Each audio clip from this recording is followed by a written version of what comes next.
What's up, everybody? Mike Golic Jr. here. Welcome to our college football playoff rankings reaction stream here on the BR app, the Bleacher Report YouTube channel. We're here every week. As always, make sure you come check us out. A lot of times we're Wednesdays at 6 o'clock Eastern, but since this is the penultimate college football playoff committee rankings, we felt like we'd make a special exception and jump on here. Committee chair Hunter Yurachek going to join us hopefully at the end of this and talk about what we saw from tonight's rankings reactions. As always, we want to hear from you guys. Hit us up in the chat. Producer Ryan, as always, mining for the goods in there. He'll get them to me. I'll see them on the screens. And we can have a conversation about this because that's the real reason that anyone does this outside of money, which obviously is the other part of that and the reason we have these Tuesday night rankings reveals. But either way, we're here, and so we might as well take the data and see what we can do with it at this point because we've got one more left. I always remind people as we go into this, this is, as we mentioned, the second to last round of rankings. The final rankings will be released on Sunday, and that's when the committee will announce the playoff field. And this weekend is the only time that the committee watches these games together. They get together for conference championship weekend. They do all that, and then they debate the final rankings. So I always think it's interesting to consider the room dynamic. Now, maybe less important than it's been in prior years, given the fact that for the most part, well, I mean, not for the most part, the conference champions of the Power Four conferences, maybe with the exception of the ACC, will be in with a win. But for everyone else, they're going to be in. And more than likely, the teams ranked inside the field right now, I would have a hard time, based on what we saw tonight in the rankings, believing they would fall out with a loss. So let's get to it and take a look at the rankings for good measure now. Here's what we had coming up tonight. I appreciated that ESPN, by the way, did what we're doing here now with the bracket, which is just putting conference champion number 4 and number 5 into the field. Because as we've now seen, with Duke playing Virginia in the ACC championship game, with James Madison being ranked in the back, with Tulane being the highest ranked group of 5 champion, all this means is, yes, potentially if Duke, who is, as you see in this picture, currently unranked, wins the ACC championship, we are open to some shenanigans where the ACC might miss this altogether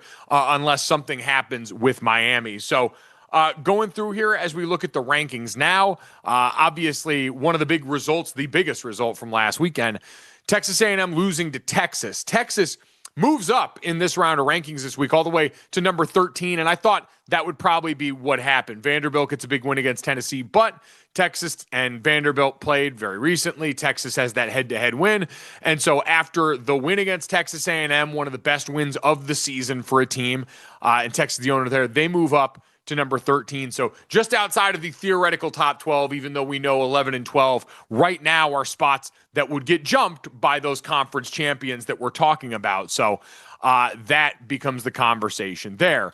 We look at 17th ranked Virginia. So if they were to win the ACC championship, Virginia's going to be in. They're going to be in, and there's going to be no questions asked about that. They would be one of the 5 highest ranked conference champions. They're already ranked ahead of the group of 5 teams in the top 25, and away we go. I know it gets interesting now, so here we go. Miami sitting at number 12, BYU at number 11, Notre Dame down to number 10, jumped by number 9, Alabama. Now, the explanation when Hunter Yurachek was on with the ESPN crew and Reese Davis was, hey, Notre Dame got a convincing win against Stanford on the road, but Alabama played on the road in a rivalry game and managed to eke out a tough win here, and the committee had a lot of respect for that. Now, it's interesting, and they mentioned, and was asked, hey, was this something to insulate Alabama from potentially losing in the SEC championship and getting bumped? If BYU won the Big 12 championship, would obviously be in, and Texas Tech, who's at number 4, would still be inside the field. Is this to prevent Alabama from being knocked out? And Hunter Yurachek was pretty adamant that this is based on what we've seen now, and that the conference championship games will be factored in when the conference championship games show up. So it's interesting in that regard that the Auburn win would be the justification. Now, full transparency, I said the week that Notre Dame jumped Alabama after that loss to Oklahoma, I was a little surprised, given what we had seen from Alabama's resume so far this season, that Notre Dame would have jumped them. And to me, this was like, oh, the committee wanted a do-over, but a strange time to pick it considering that Alabama looked vulnerable at times. This was one of the games that was in balance along with Oklahoma and LSU this past weekend. But you see here in Alabama's schedule, obviously they own the worst loss probably of the 2-loss teams in college football, but wins on the road at Georgia, win against Vanderbilt, the loss to Oklahoma, the win against Tennessee as well. So it's a series of great wins and a strong resume in terms of strength of schedule, strength of resume, all that stuff. But still a little interesting the way we got to this point, and that it's not, hey, we want to prevent Alabama that loses in a close game in the SEC championship from potentially being bumped if BYU wins and we get 2 Big 12 teams in here. Matthew Stem, can JMU make the playoffs? So as we look ahead to this weekend, JMU, their possibility here. So going into the conference championship weekend, JMU playing in the conference title game. And yes, I would say it is possible. North Texas is going to play Tulane. So the winner of the American likely going to be one of the 2 highest ranked group of 5 teams. And then if James Madison were to win, they're ranked 25th. They're ranked higher than Duke right now. Now, listen, is there a world where, hey, Duke gets a win against 17th ranked Virginia and jumps up potentially over JMU, who's right on the line, who would have a win against Troy? I don't know, but in theory right now, yes, James Madison could make the college football playoff. If Duke wins and at 7-5, they say, hey, even with that championship win, Duke's not going to be ranked in the top 25 ahead of a James Madison team that just won their conference championship, and away we go. So yes, very much possible. Cool Reefus, Texas not in, question marks. Yeah, this was going to be the interesting one. I know Sark was kind of threatening to burn the whole thing down. Why would we schedule Ohio State if we're not going to get credit for that loss early in the season and overcoming with it? My rebuttal is always, it's the loss against Florida that I think people are more eked with on that in the middle of the schedule here. And listen, it was just a few weeks ago. The game against Georgia, also not very close. Getting blown out also used to be a cardinal sin in the 14 playoff for teams being considered. So being up at 13, I think probably about the right spot for Texas, who impressive wins against Oklahoma, impressive win, Vanderbilt, and obviously Texas A&M this last weekend. But this is a committee that does seem to punish the bad losses pretty severely, and that's, I think, the justification for Texas there. If Bama loses, that's 3 losses, Julio Mendez. Yes, correct, but conference championship weekend is kind of like the Bermuda Triangle. In theory, and these aren't my words, these are the words of then committee chair Mack Rhodes, who said, in theory, conference championship weekend is supposed to help, not hurt, meaning you're playing a 13th game, a 13th data point because you've accomplished to the level that gets you your conference championship. So should what happens in a game that other teams aren't playing, sitting at home right now, be used against you in the rankings? In theory, no. Mack Rhodes said earlier this season, a blowout loss in the championship game could certainly be something that sways, or could in theory be something that sways the committee. I'm paraphrasing a bit there. Let me see if I can find the actual quote. The actual quote is, if it was a game where it wasn't competitive and you completely got blown away, then that would be a conversation, candidly, in the room amongst the committee. We'll ask Hunter Yurachek when he joins the show in a little bit what that case would be. But my thought would be, Alabama, even with a loss, if they've got a third loss that comes in the SEC championship game, likely not going to drop down out of the field. The only way they move down, at least the way I see this, is if BYU beats Texas Tech and jumps up. So that's my thought, at least, on that matter. Sal side, if BYU loses to Tech, could Texas jump in? I doubt it. Texas sitting idle on conference championship weekend. I would struggle to see that personally. But if BYU loses to Texas Tech to me is in. Like, I don't think Texas is going to jump them at that point. Let's see. All right, Gabnath 22. How is ND ranked higher than BYU? This is a committee that has seemed to heavily weight the eye test in what they've seen from Notre Dame since that point. BYU's resume, strength of resume, I believe they were 6th going into these rankings, which is higher than Notre Dame's, higher than Miami's, higher than the other teams that we've talked about in this conversation. Resume-wise, I understand the beef from Commissioner Brett Yormark, who went on the broadcast of the Territorial Cup and sort of said just that. So that's going to be interesting. But BYU, a legitimate gripe now. Great day for BYU. It sounds like Kalani Sitake is going to ward off the Penn State overtures and stay home there. So J Money 613. Yes, I think Texas is kind of toast when it comes to this, because even if they were going to jump up at all, like if you have the most anarchy where BYU and Alabama both get blown out, I think you're moving up to the point where you're talking about, hey, maybe Notre Dame and Miami both get in, but I don't think Texas is going to be the beneficiary of that. So that would be the issue. At Fold, should Miami even schedule games against ND and any of the top teams anymore? My question with that, and I would love genuinely to see, is if they could run the strength of resume metrics that ESPN uses that are one of the metrics. What's a team, an average team, most likely to do with your schedule? How likely are they to have your same record or better playing your schedule? And I would love to see what Miami's metrics would look like if you replace the Notre Dame win with just a win against, directional U or some usual bottom feeder that teams play at the beginning of season out of conference. And if Miami would be as well regarded. Again, you look on here, the losses that were certainly damning, Louisville, who fell off but towards the end of the season. SMU, I would have been curious if they had made the conference championship. If they'd have won, how much that would have factored into this. That Cal upset of SMU in the final weekend of the season, I think a not insignificant portion of this data and gripe. But again, after that, Miami handled their business against Syracuse, NC State, Virginia Tech, and Pitt. 3 of those 4 common opponents with Notre Dame. All of them varying degrees of the same win. Certainly the Notre Dame-Syracuse game was an outlier, but in general, I think this trend of going over the common opponents with a fine-tooth comb and the way that incentivizes these massive blowouts, not necessarily a net positive for the sport. Notre Dame and Miami both beat all these teams handily. If you want to quibble with the score one way or another in each of them, you can, and the results still wind up kind of being the same with that. The interesting question becomes, by Bryson Davis, could ND jump Bama if they lose? That becomes the interesting conversation to me, because one of the other things that Hunter Yurachek said tonight, and that we'll follow up with him on here, was that the Notre Dame-Alabama debate was one of the most fierce they've had in the last 2 years that he's been on the committee.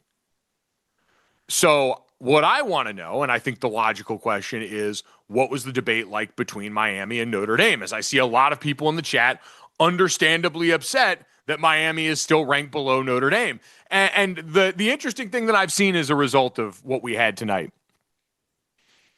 why wasn't Miami? Oh, sleeping courts. This is a good question. Why wasn't Miami able to go through the conference title game? I'm shocked with Duke.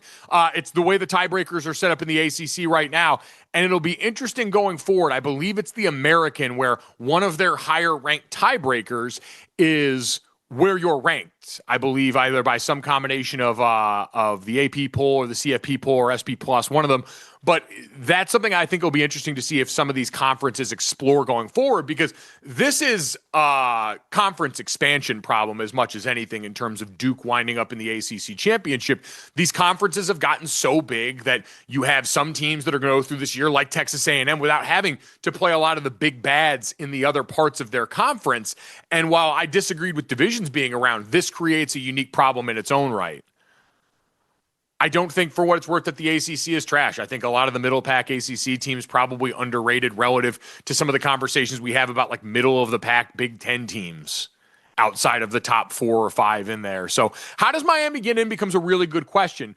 Again, the CFP committee chair said that they will, after conference championship weekend, rank the opponents, rank the teams on here as they see fit. When pressed by Reese Davis, was asked if teams that aren't playing on conference championship weekend can move up, and kind of left it open-ended. So I'd be very curious to see what the final result of that is going to be. But there are 2 interesting things that come up. One of them is relative to Notre Dame and Miami, in that if BYU were to lose again, they've got 2 losses, they're to the same team, it wasn't really close the first time around on the road in Lubbock, and if it was a blowout again, would BYU risk going down? We already talked about this idea that Miami's got kind of a backstop and that they wouldn't go back losing the conference championship.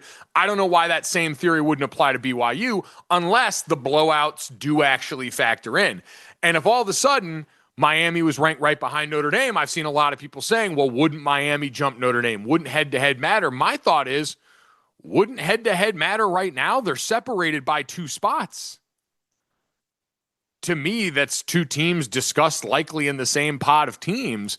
And so if head-to-head mattered at the end of the season, neither will add a resume point. For what it's worth, on conference championship weekend, the only team who's got an opponent they playing on conference championship weekend is Notre Dame. They're hosting UNLV in the Mountain West Championship. So Notre Dame's strength of schedule, I guess in theory, could jump if Boise State gets another win and is a conference champion there versus Miami, who's got none of their opponents playing on conference championship weekend. So again, I understand in theory, like, oh, they're touching, so wouldn't that matter? They're basically there now in terms of how they're discussed in the room.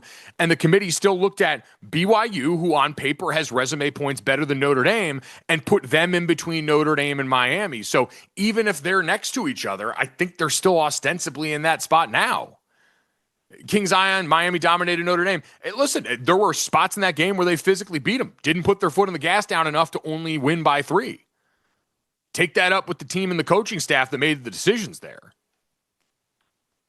You know, you can talk about as dominant as it was dominant enough to get a 3-point win, and Notre Dame had the ball with a chance to win at the end of the game. So, like, I don't know what we're doing here. Like, yeah, you can talk about how it looked in the eye test there. Certainly, the eye test is a big factor in all this.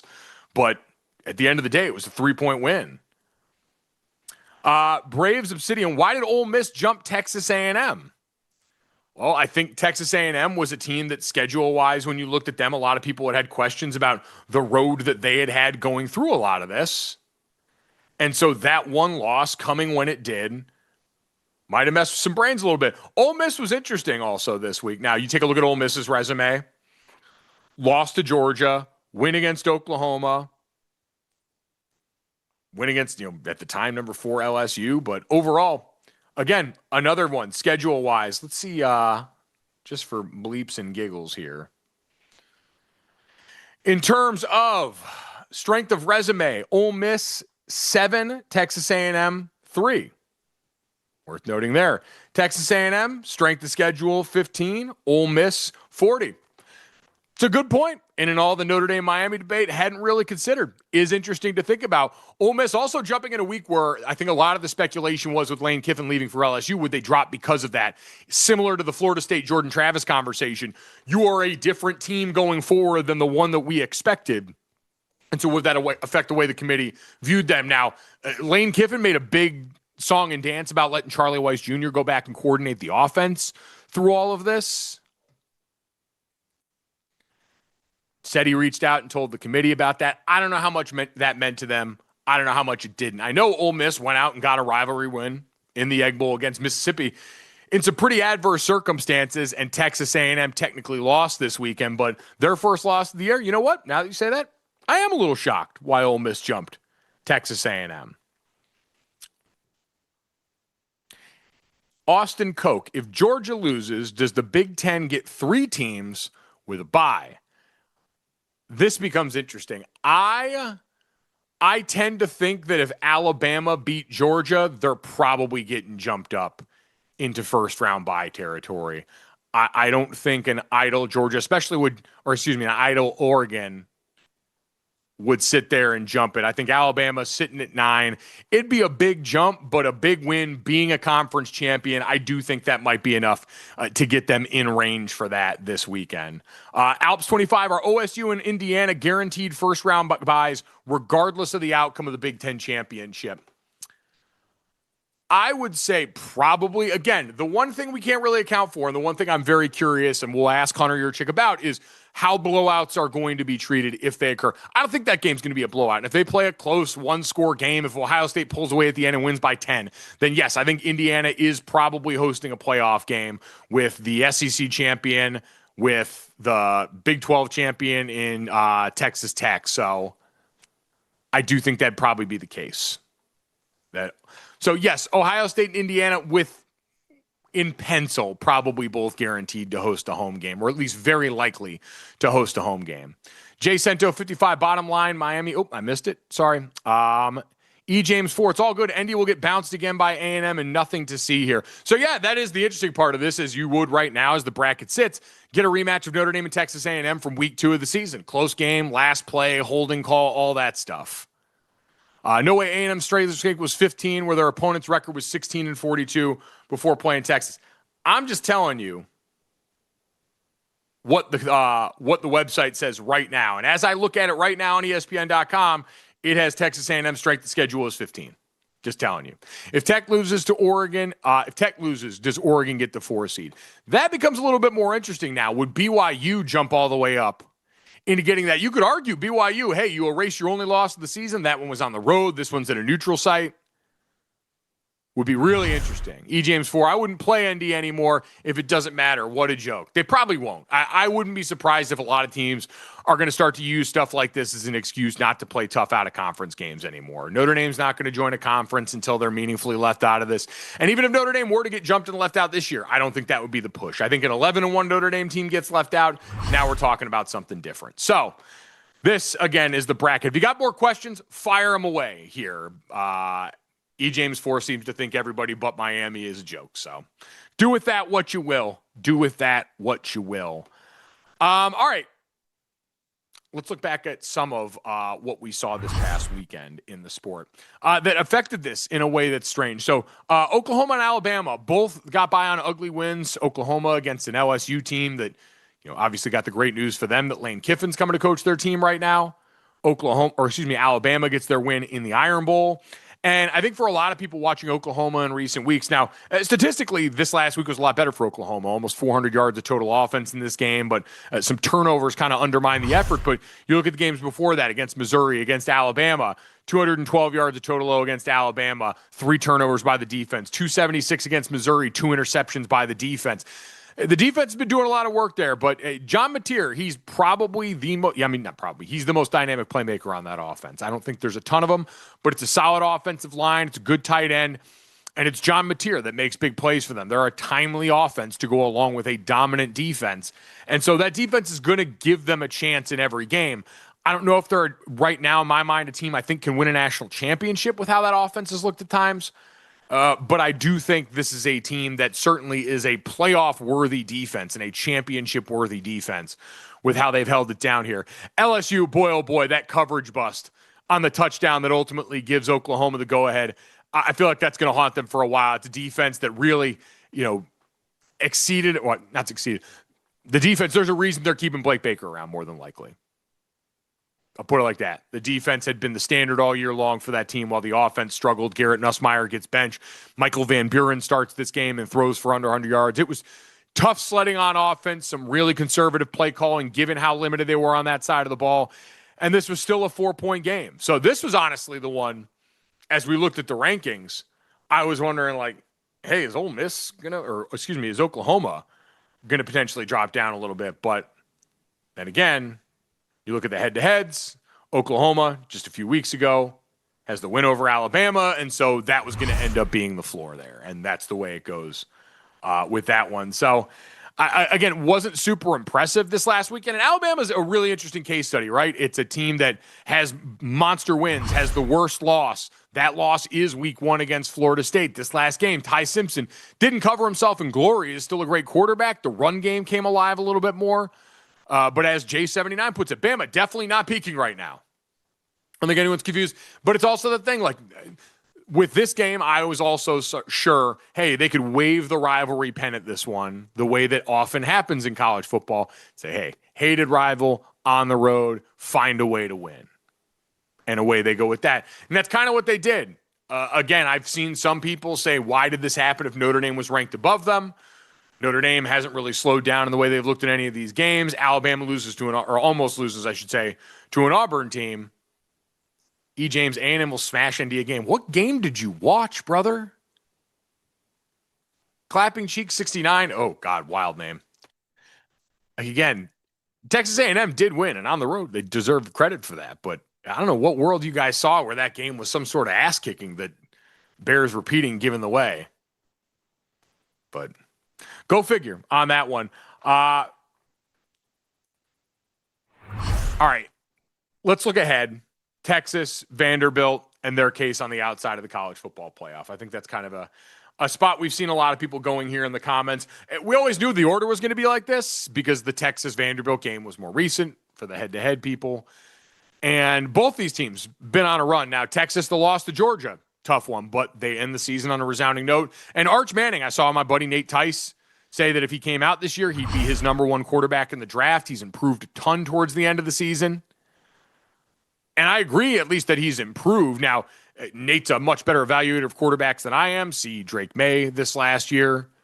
Him being on that before anyone else, had Fernando Mendoza ranked as the top quarterback going into the season before everyone else. So do with that information what you will. The guy knows what he's talking about. But this game was more about Marcel Reed and the Texas A&M offense at times looking a little bit turtled. Like, this is an offense, again, to the point people made about them going on the road in South Bend. Hey, they were throwing the ball around. Now they're more banged up at running back, at wide receiver, in ways that have clearly affected some of the output. But Marcel Reed, at times, has looked like a guy that can go out there and win the game for you, has progressed as a passer, and other times it looks a little shaky in that regard. So, do with that what you will. I still think Texas A&M, the defense was surprising to me in this game because there were more than a few big plays for Texas in the run game and in the pass game where it was two Texas A&M defenders in the hole at the same time, two Texas A&M defenders knocking each other off the course on the way to the football. It was some uncharacteristically bad play in that regard from this team. But credit to Arch Manning. His legs kind of popped it off in this game for them. Got a couple of plays that we picked out. Just kind of show you Arch Manning won this game with his legs for Texas in a lot of ways. And it started early with this team. If we can go to the tail of the tape on this one. This started early with Texas in the game. First quarter, 1:35 left, 3rd and 10. And we see Texas A&M goes 5 up front here. You got all these guys here trying to dictate the protection for the offensive line. When we got 5 guys up, we would go 5 down. Everyone would take the man in front of them, and we'd move on. Dropping the guy out in the middle here, the way Texas A&M did a few times in that night, invite something interesting. The center, when you're uncovered, we always said you want to make a lane for your quarterback, either a rushing lane or a throwing lane. And so we saw Texas center do this a couple times that night. But Texas A&M, they run deep routes, does Texas. They bring everyone back. And Arch Manning, a good enough athlete to take off through the hole and make things happen there. Slides, gets the first down. What I do think is interesting is you see here, you end up getting a couple guys crossing on the back end of that route combination. But the safeties are deep. They're taking care of things deeper than the deepest, et cetera, et cetera. You go later on to the passing touchdown by Arch Manning. It's going to be a similar setup here now. And remember, last time around, you had deep routes where both guys ended up breaking towards the outside. So this time they both start on the same side, but it ends up being one guy goes out, the other guy goes in between these cover 2 safeties. And Arch, the threat of his run, and he took off probably 3 or 4 times in this game, you're going to watch him break up in the pocket, and the threat of his run is going to pull this safety down in a way that opens up the throwing lane for him on the back end of this. So again, drops back, moves up, and the safety right there, you can see it when we go back. The safety that shows up right there is the one that got pulled down because he had to come down and factor in for Arch Manning. So he's learning how to use the gifts a lot more consistently and make plays for this team. So Arch Manning, again, deserves a lot of credit for the way he's developed. It's kind of one of the things that we lose sight of in this day and age is, despite all the expectations that we had from at the beginning of the season, like, these are young players that are still developing, growing, and learning. And a guy that only started 2 games last year against meager competition and now had a massive jump up in weight class this last year. So it's different, and we have to factor those things into how we look at this stuff. But for Texas and for Vandy, I ultimately do think the road stops here. There's too much in front of them, in my mind, for them to jump up. Like, even if you had Alabama get blown out, BYU get blown out, I don't think they're going to fall past either of those teams in the SEC hierarchy. I don't think they're going to fall out of the top 12. What becomes the difficult calculus is, again, the last 2 spots. Like, it's really a top 10 and. That's the cut line this year in the college football playoff. It's the top 10 and. And that's really what you've got to kind of drive home at this point. Like, I feel bad putting up the top 12 teams because it's really a misnomer. Like, the teams ranked at 11 to 12, you're not in the dance because of the way things have worked out this year. No Way Cheo says there'll be a lot of blowouts in round 1 this year. And Hookham says, I agree the Florida loss was bad. It was. They still beat 2 out of 3 top 10. I get it. Texas is absolutely peaking at the right time. And every committee is different. It's sort of like going into a game with officials where you got to see how they're going to call holding, how they're going to call DPI. And this committee really seems to punish you for what they perceive as bad losses. And the Florida loss is a loss that was bad at the time and aged worse. Like, there was a time where Florida's defense got that token respect, and I think that time is coming past. And so for everyone else now, this is kind of what we've seen as the consistent through line across the board. You could argue maybe Alabama getting a pass for that because of the week one of it all. The same way that Notre Dame has kind of been handed a lifeline to build themselves out of the hole they started the season in because it was the beginning of the season. And this was always kind of the case where college football, no matter the era, the mantra was always lose early, don't lose late. And I think there's a legitimate football development reason for that because teams are supposed to get better as the year goes on, especially in college. The NFL, the product can hold a little more year to year, is more matchup and injury based. Like it's just a different league in the way it's structured altogether because the players are so much better. In college, you're counting on young guys getting better as the season goes along. Development is still a real thing, even in this day and age where we prioritize the portal over a lot else in this sport, at least in the way that we talk about the conversation. So only 6 years to beat 3 top 10 teams in a single season since 2019 LSU. Only team in 6 years, too. I get it. Understood. Texas, to me, if it weren't for the Georgia loss, I think the comp with 2017 USC would be a really interesting one to explore with Texas. Has he talked about BYU? Yes, we have talked about BYU. My sentiment is I can understand BYU being frustrated with where they're currently ranked right now. The committee's made it very clear BYU is only going to get in the field, because, again, the field is the top 10, if they win the Big 12 championship. Right now on the outside looking in, and I don't see a world where they lose the Big 12 championship and are still able to make it into the field. Now, whether or not they drop further from that 11 spot and set up a situation where Notre Dame and Miami do touch in the rankings becomes a different deal. Big Ten teams in the playoff aren't battle-tested whatsoever. Listen, I disagree to an extent here. I think Indiana this year has a lot more to point to than last season. Listen, going and beating Illinois early in the season as badly as they did kind of sent Illinois into a different place. On the road at Oregon, getting the win that they did. Ohio State will be a great test. Ohio State will be a phenomenal test to see how different it is this year. As Fernando Mendoza and company sure do look like a very dominant football team. So, all right, listen, we've had plenty of conversation from me, but I'm not the guy any guys want to hear from. We have right now joining us the College Football Committee Chairman, Hunter Yurachek, kind enough to join us here now on the show. Hunter, we appreciate the time tonight. How you doing? I'm doing fine, Mike. How are you? I'm doing well. We know it's been a busy night for you and the rest of the committee, so we appreciate you giving us some time. And I guess the easiest place to start is the move that happened this week. Now, I heard you talk about on with Reese Davis, Notre Dame and Alabama, as fierce a debate as you guys have had in the last couple years in terms of Alabama jumping back over the top of them.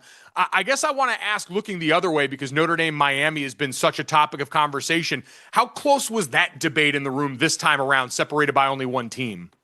Yeah, I mean, really the debate centered around those 4 teams, Alabama, Notre Dame, BYU, and Miami. You've got 3 two-loss teams in there that the committee has a great deal of respect for. You've got a BYU team, a 1-loss team that the committee has great respect for. And so you're really trying to figure out of those 4 teams, because that's really the cut line that you're looking at, that 9 through 12. That's a key line of demarcation, for lack of a better cliche. And so, what we did, Notre Dame and Alabama has been hotly debated for 3 straight weeks now. And I think the committee this week felt like Notre Dame took care of business in a less than hostile environment out at Stanford, did what they should have done. But Alabama went on the road in a rivalry game in an SEC, a place that's proven to be very hard to play for teams like Georgia this year and Vanderbilt this year that are in our top 25, and found a way to get a win. Looked good in the first half, getting up by 17 points. The quarterback played well, had 3 passing touchdowns. They ran the ball well. I think had over 150 yards rushing. Got punched in the mouth in the third and fourth quarter. Auburn came back and tied the game. Alabama made a huge call going forward on 4th and 2 to take the lead, and then got that key turnover late in the fourth quarter. I think the committee thought, and what they saw in Alabama in that game was enough to put them just a notch ahead of Notre Dame this week and moving them up from 10 to 9. So that hotly debated. So then Notre Dame and Miami considered in the same pod, but even with that head-to-head matchup here, the committee still maintains basically is it's the same view that you guys have had on Notre Dame and Miami this whole time, or did the Pitt win this last weekend change Miami's station in that conversation at all? Mike, Miami entered our poll the losers of 2 of 3 games, and so they entered at 18. And so they have climbed fairly quickly on the heels of 4 really impressive wins, including what they did against Pittsburgh this past weekend to number 12. Notre Dame, on the other hand, has been incredibly consistent over the past 10 weeks. They've won 10 consecutive games. They're outscoring their opponents 440 to 143 during that same time period. They get some explosive plays from their run game, explosive plays from their pass game, and we felt like they're just the better team right now. And then you've got a BYU team again that the committee's got a great deal of respect. 11-1. Their only loss on the road at number 4, Texas Tech. Their schedule strength and record strength metrics are really, really high. And then so you're looking at those teams collectively together, and you're splitting hairs. But the committee felt like at this point in time in a ranking that Notre Dame deserved to be ranked ahead of both BYU and Miami, and that BYU deserved to be ranked ahead of Miami. And that's the way it fell this week, with Alabama at 9, Notre Dame at 10, BYU at 11, and Miami at 12. Now we know going into conference championship weekend, Notre Dame and Miami are not going to play. You're going to have BYU facing off against Texas Tech for the second time. You're going to have Alabama, that spot ahead of Notre Dame, playing against Georgia in the SEC title game. How is the committee instructed to view teams that lose on conference title weekend playing when no one else is playing? The committee is charged, the selection committee is charged by the management committee to evaluate these championship games as another data point. The management committee is made up of the conference commissioners that run the conference championship games. If they weren't important, we would have our final ranking tonight, and this would be it, and we wouldn't even use the conference championship games as a data point. But we have one more ranking that will happen Saturday night into the early morning hours on Sunday, and it will include the data points that are the 10 conference championship games. We'll re-rank the teams 1 through 25 based on the data that we have from those games. Got it. And so I guess the simpler question would be, can a loss punish you on conference championship weekend? Can you drop with a loss in one of these games? Without knowing what the loss looks like, it's hard for me to sit here today and predict if a loss could move you down or if a win could move you up. I think it just depends on what that game looks like and who it's played by. Okay, so the quality of the game, or the, I guess, margin of that game would then factor into how you guys view that win or loss. Yeah, again, it's going to be how we view games every week, wins and losses, and how teams play. It will be another data point. And, if you're an idle team, you may get the benefit of schedule strength metric or record strength metric improving because of what happened in a conference championship game.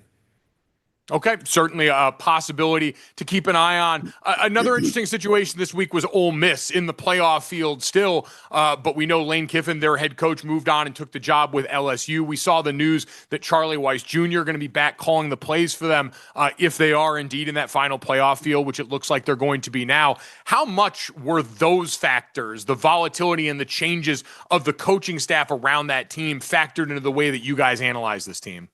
Yeah, they weren't factors in how we analyze those teams, but we did have a discussion as a committee because it is one of the principles in our protocol, the availability of coaches and players and the impact on their respective teams. And so not only did we talk about what's going on at Ole Miss, but we also talked about Oregon and their offensive coordinator taking another job at Kentucky, the North Texas head coach, the James Madison head coach, the Tulane head coach. And even though those coaches are going to coach in their respective championship games and if there's games after that, but what is the impact on the team? And the answer to the question is we don't know, because we have not seen any of those teams play a game like an Ole Miss without their head coach, or Oregon with a distracted, potentially offensive coordinator, or distracted head coaches at other schools. And so we had a discussion because it is one of our principles, but the answer to the question is, unlike a few years ago where Florida State, when they lost their quarterback with a couple of games left in in the season, the committee at the time had some games to watch Florida State play without their starting quarterback. We don't have the value of that in the case of Ole Miss or any of the other schools that are undergoing coaching changes. Got it. All right. So a lack of data there means Ole Miss actually moves up a spot over Texas A&M. How robust was that debate around a Texas A&M team, obviously coming off their first loss of the season against Texas, getting jumped by an Ole Miss team where the resume points in some cases would say they still favor Texas A&M?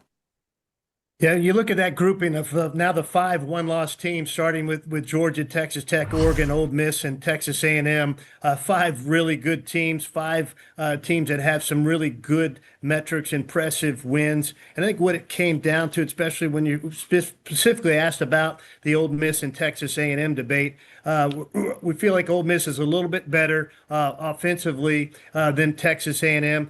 Ole Miss also has 2 top 25 wins. And of course, Texas A&M has their win versus Notre Dame, but we felt in the end that Ole Miss is just a little bit better team and deserved to be ranked ahead of Texas A&M this week. Understandable. All right. Hunter, we appreciate all your time. We know this has been a busy night for you. I guess, if I could throw one more scenario in front of you, we talked a lot about it. Notre Dame and Miami, if they're separated by a spot going into this final weekend, is there a world where the Canes could still jump Notre Dame at this point based on everything that we've seen, even though they're not playing? Mike, we will re-rank the teams on late Saturday night and early Sunday morning, and we'll see what happens. That sounds like a good answer to me. Hunter, thank you so much for the time. Enjoy this weekend. I know you guys all get to watch the games together in a very well-catered room that my father's extremely jealous of. So I hope you enjoy whatever the spread is in there, and I hope you enjoy all the games this weekend. We appreciate your time. Thank you, Mike. Appreciate you very much.